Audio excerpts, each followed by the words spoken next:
Hi folks, this is Murphy with my second AP Stats video.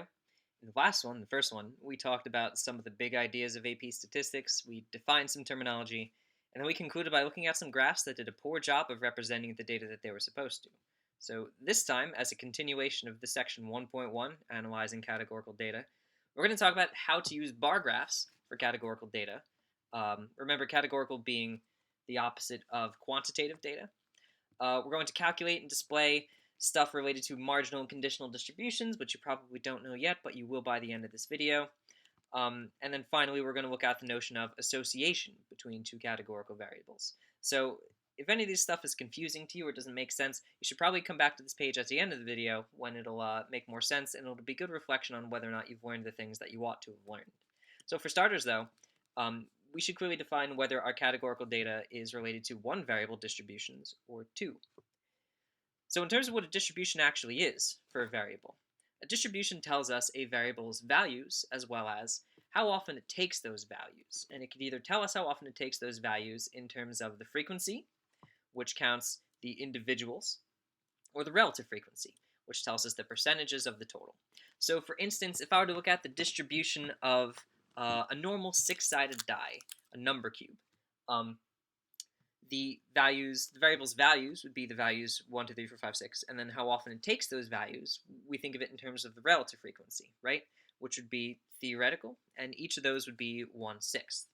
If I have a situation like this, though, take a second to look at the distribution of radio station formats, and this just came from our text, the numbers and everything. I don't know if this came from a real study, but we have the first column here being the frequency, whereas the second column, the percentages of the stations, is our relative frequency. How do we get the relative frequency from the frequency? Well, for example, the 1556 stations that were adult contemporary represented 11.2% of the 13,000-ish, 14,000-ish that were sampled. So in other words, we take the frequency and divide by the number of individuals in the sample. It's frequency divided by sample size. That's it. And what you end up seeing is that these relative frequencies add up to roughly 100, give or take some fraction of a percent depending on how you round it, but yeah, this is it. If I wanted to make a pie chart, or the adult phrase for this is a circle graph. This is the first type of graph that we're going to look at for categorical data today, and if I wanted to make it with this, there's a couple things that we have to think of. So remember how in the first video we had that circle graph of what percentage of people smoke pot given when they were asked what era it was from. So for instance, there was what percentage of people smoked pot in like 1970s versus what percentage of people said they smoke pot today. And the numbers added up being more than 100%. That's because categories were not mutually exclusive, which is to say that there's no overlap between these categories. So when I add them all up individually, and these are all the categories in the sample, therefore, they should add up to 100%. So if we had to create our own circle graph here, which you're probably never going to have to do on the AP test because it's very tedious, but it's still a skill worth knowing how to do. If I wanted to know, for example, how wide to make each of these circle sectors, well, the thing we should be considering is, for example, country, which makes up about 15% of the radio stations in the sample. We would want the sector to be about 15% of the circle. So if I account for the fact that there's 360 degrees as the sum of the central angles here, I should be asking myself, what is 15-ish percent of 360 degrees? That'll tell me this central angle wedge, and assuming I was starting from scratch, assuming I had all the tools like a protractor and everything, I could easily calculate this to be 53.64 degrees. With a protractor, I could make all these circle sectors proportional, and I would really just have to find the central angles by multiplying the relative frequency by 360 degrees, and then going one sector at a time until I get the whole thing. This is all kind of hypothetical, though, because you're never really going to have to do this on the AP test, at least as far as I know. I don't think that'd be a good use of your time. The second type of graph is our old pal, the bar graph. You know bar graphs. You probably know them as being presented vertically, which seems to make sense to have the y-axis be percentages, so that's good. But sometimes you'll see them horizontally, too. And an important thing with bar graphs is labels. If we're going to try to extract as much information from a bar graph as we can, we should know what everything represents. So in terms of how this is labeled here, there's a couple things that we should have. Note that the axes are labeled. We know what the bar graph actually is. I just kind of copy pasted the data so we can consider the title distribution of radio station formats to apply to the bar graph too. And then also every bar represents something different. So having each bar's category presented to us is a nice form of labeling as well. So you may actually be asked to make a bar graph on the AP test, in which case you want to have the title, the categories, and then the axes as well. So if you're wondering what the distinction between a bar graph and a histogram is, maybe you were wondering that, maybe not. We'll talk about histograms in the future, but it's very, very trivial. Histograms involve bars too. But one thing is that, well, first of all, histograms are for quantitative data rather than categorical data like bar graphs. But one way that we distinguish between the two visually, aside from having a categorical versus quantitative axis, is that bar graphs have the bars split apart by some consistent width not touching each other. Again, a pretty trivial detail. Um, and then if we have data that ends up being quite large but somehow clustered together, it may be a good idea to have a break on the y-axis. So again, think about the bad graphs that we had in the previous video, and think about how there was the average male heights based on nationality, and how it was a lot of men's heights where some were very small and some were very tiny because we had a truncated y-axis that started at, I believe, 1.5 meters. This y-axis isn't truncated, but sometimes it's actually okay to do so if we notice that a lot of the values are close together and also very tall. So, for instance, what I could do here is I could truncate the y-axis along the 8% line if I wanted to, but then we have to be very careful. 8% wouldn't be a good idea because some values fall below that, but supposing that were the case, this country station bar would be about twice as big as the adult contemporary bar, but we need to keep in mind that that doesn't mean that the percentages are twice as big, because the truncated y-axis makes that not the case. So something to be wary of if you're ever looking at a truncated y-axis. It's not wrong to do so, but we need to be careful about how we interpret it if we insert a break with a squiggle. Speaking of the y-axis, in this case it is percentage of stations, but it doesn't have to be percentages of stations. I could have had the raw counts be here as well, which is to say that if you have a bar graph, the y-axis could be frequency or relative frequency. So seeing as the percentages here are basically the relative frequency, what if I didn't want it to be that? What if I wanted it to be the frequency instead? What if I converted each of these to be numbers between 0 and whatever the highest one here is, like 2200-ish? How would that affect the sizes of the bars if I were to convert? Take a second to actually think about it, converting the y-axis from relative frequency to frequency, or vice versa. Well, I did it, so take a second to look. And I'll go back and forth a little bit here, but if I convert the axes essentially, we notice that the heights of the bars doesn't change at all, because they're all going to be the same relative to one another, proportionally speaking. So if I were to change the y-axis to be frequencies, or the counts of the stations, and then adjust the axis proportionally, then the bars would change proportionally too. So if other is double Spanish, or relatively close to double, with relative frequency, then it would be the same with frequency as well. So the rest of the types of graphs that we're going to talk about for categorical data are going to come from two-variable distributions, which you've certainly seen a two-way table before, like this sort of thing here in green. They describe two categorical variables, and they could either do so with frequencies or proportions, relative frequencies. In this case, we have frequencies. So take a moment to read this example, think about the questions, and then try to answer them. Pause the video if you have to. But I'm going to move on. Survey of 4826 randomly selected young adults in this age group asked, what do you think the chances are you will have much more than a middle-aged income at age 30?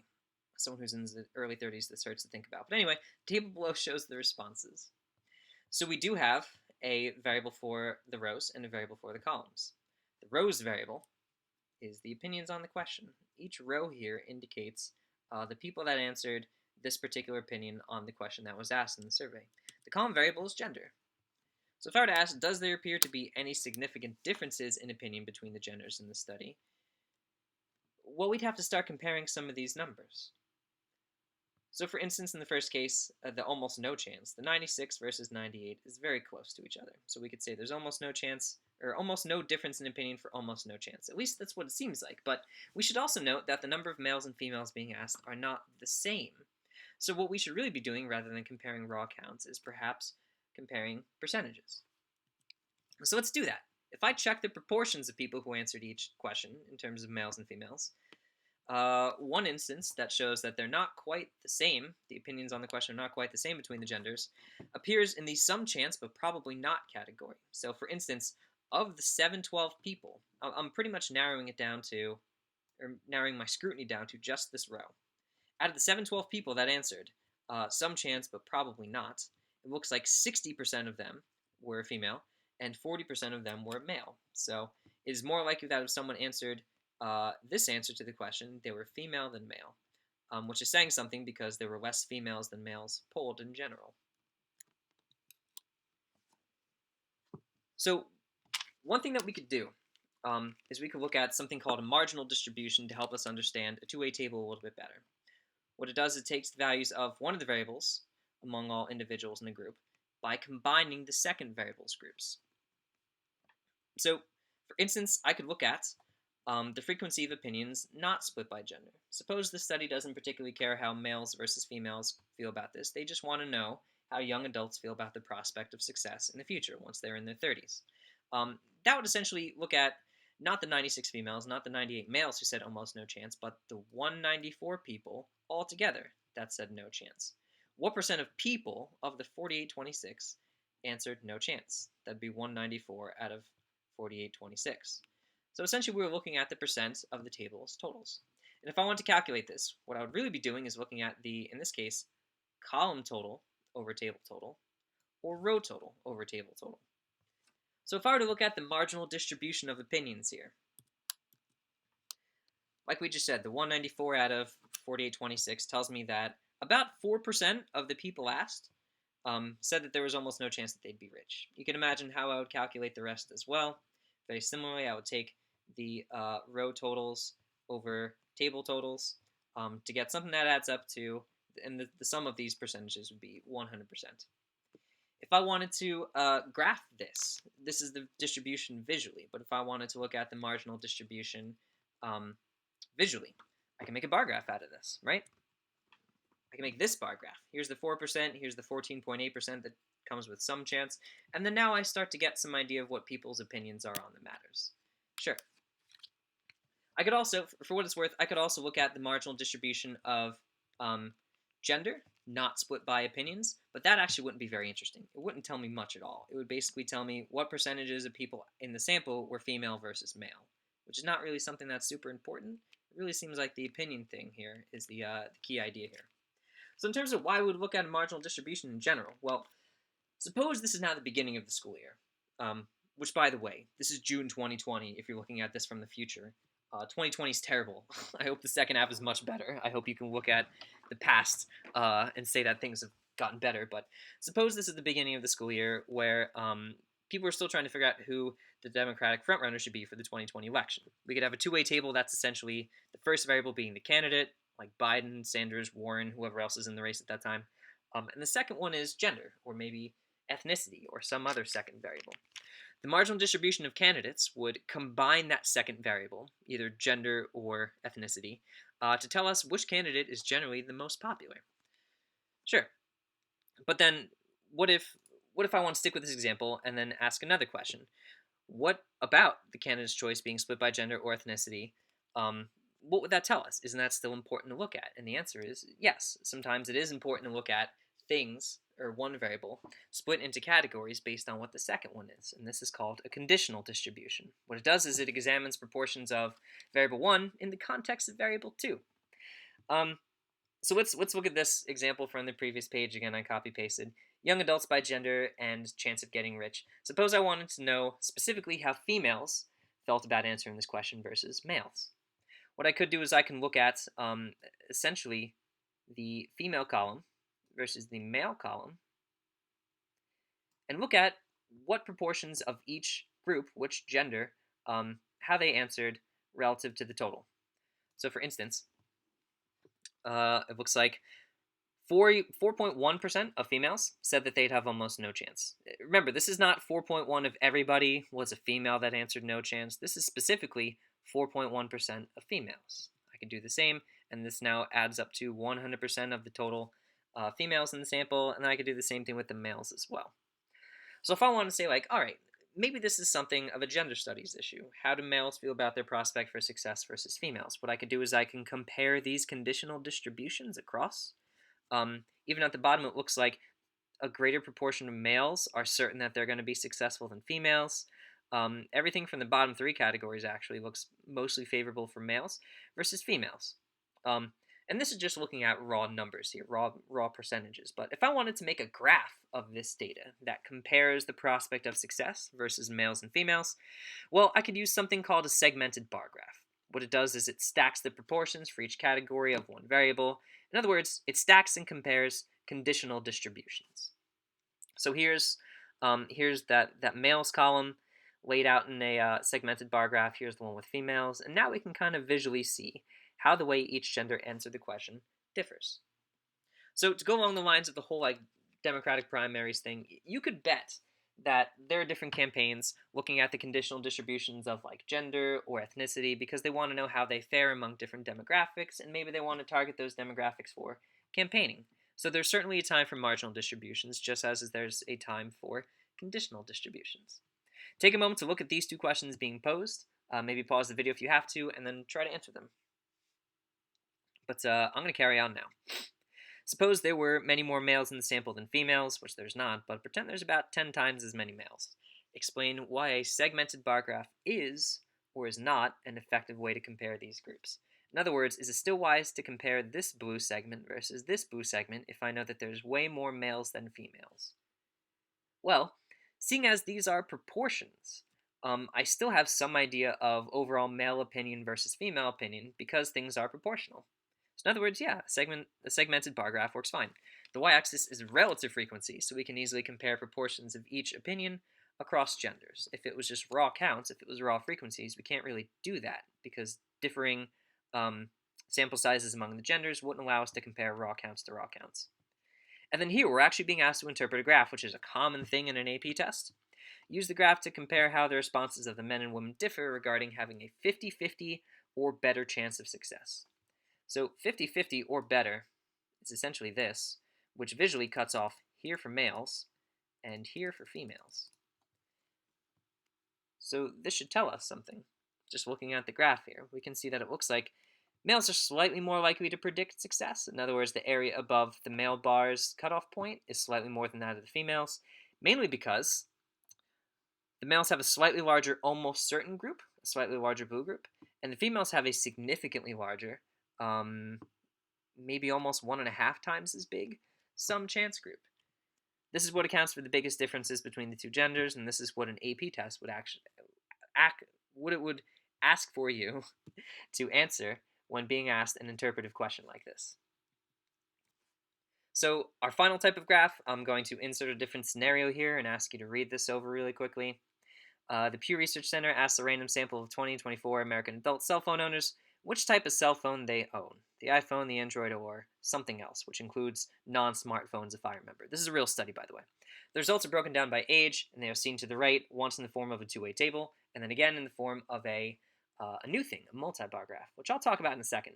I just want to note that even though age is a quantitative variable, essentially creating age groups allows us to have groups as the variable, thus it's now categorical rather than quantitative. So we could do this if we want to, why not?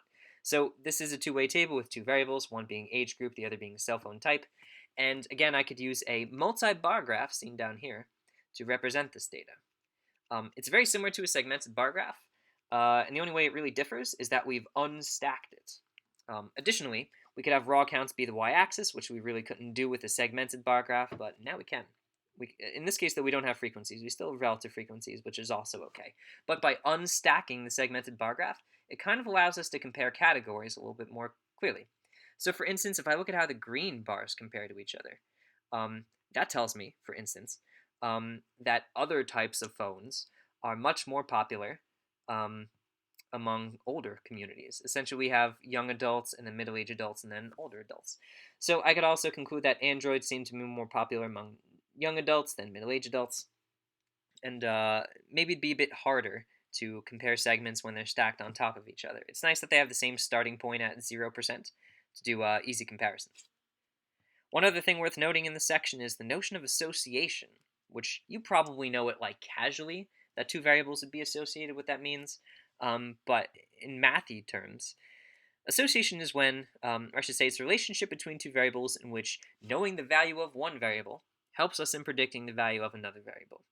So, for instance, if I tell you that I'm thinking about a random person out of these 2024, and I ask you how likely are they to be iPhone users, you tell me whatever percent 467 out of 2024 is, right? But then I say, wait a minute, they're old. They're really old. They're in the old group. Well, now we're much less likely to assume that they're going to be iPhone users. That's a less probable outcome. Knowing what age group they fall in, knowing something about one variable, helps us to predict something about the type of phone they use. We know that if they're older, they're more likely to use other, because there is, in fact, an association between age group and type of phone used. Think for a second about what it would mean if there was no association between age and cell phone type. Well, what that would mean is that knowing something about an owner's age group wouldn't help us guess the phone that he or she owns.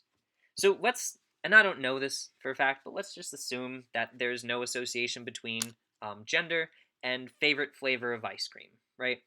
So let's suppose that like 40% of people like chocolate, and that's true across all age groups. If I say, I'm thinking of a random person, or I'm choosing a random person from a sample, what's the probability that they like chocolate best? You would say 40%. And I say, well, wait, what if I tell you they're a male? You'd say, still 40, because gender doesn't matter, because there is no association between, and again, this is all hypothetical, I don't actually know, but in this particular example, there is no association between gender and ice cream flavor preference. However, back to this example, there absolutely is. I kind of touched on this before. Can we conclude there is an association between the age and cell phone type of those in the sample? Yep. Yes, we can. Because knowing the age group of an individual helps us determine the type of phone that they use. I could have looked at this conversely, too. Knowing what type of phone someone has allows me to make a more accurate prediction about what age group they might fall in. We just didn't look at that particular conditional distribution. But if we did, we'd end up with the same type of results. Yes, there's an association. And then one more hypothetical question, just something to think about. What would a bar graph, what would a conditional multi-bar graph look like if there were no association between the variables? Take a second to actually think about this.